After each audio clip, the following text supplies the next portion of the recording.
আসসালামু আলাইকুম সুপ্রিয় ওমান প্রবাসী ভাই ও বোনেরা।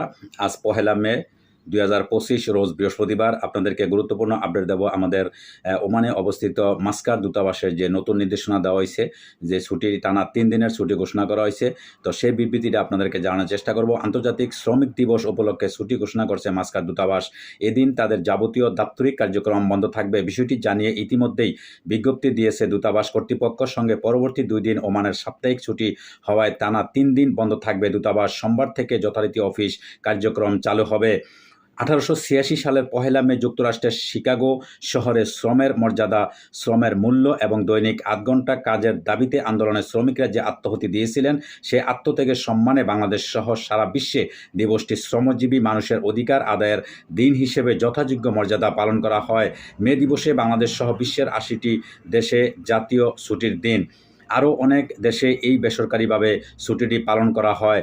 দিবসটির আন্তর্জাতিক স্বীকৃতি বিশ্বজুড়ে শ্রমিকদের মাঝে ব্যাপক পরিবর্তন নিয়ে আসে। মালিক শ্রমিক সম্পর্কে এই দিবসের তাৎপর্য ও প্রভাব সুদূর প্রসারী।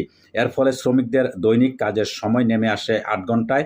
সারা বিশ্বের শ্রমিকরা তাদের শ্রমের উপযুক্ত মর্যাদা পেতে শুরু করেন।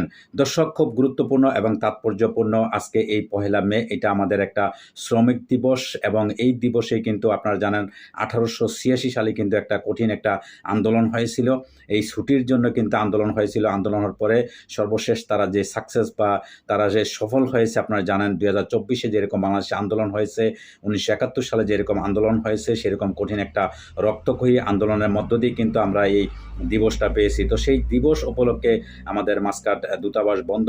দর্শক, যারা ওমানে আছেন, আপনাদের যে যত জরুরি বা গুরুত্বপূর্ণ যত কার্যক্রম আছে সবগুলো আজকে সেরে নেবেন, কারণ আগামীকাল থেকে টানা 3 দিন ছুটি বন্ধ ঘোষণা করা হয়েছে। 3 দিন বন্ধ থাকবে দূতাবাস। আগামী সোমবারে যেয়ে কিন্তু আবার দূতাবাস চালু হবে, কার্যক্রম শুরু হয়ে যাবে। তো দর্শক, এই ধরনের গুরুত্বপূর্ণ আপডেট পেতে আমাদের প্রবাসীর আওয়াজে চোখ রাখবেন, সাবস্ক্রাইব করে দিবেন, শেয়ার করে দিবেন, আপনার আশেপাশে বন্ধুবান্ধব সবাইকে অবশ্যই দেখার সুযোগ করে দিবেন। দর্শক, এতক্ষণ সাথে থাকার জন্য আপনাদেরকে অশেষ ধন্যবাদ জানিয়ে শেষ করছি। আল্লাহ হাফেজ।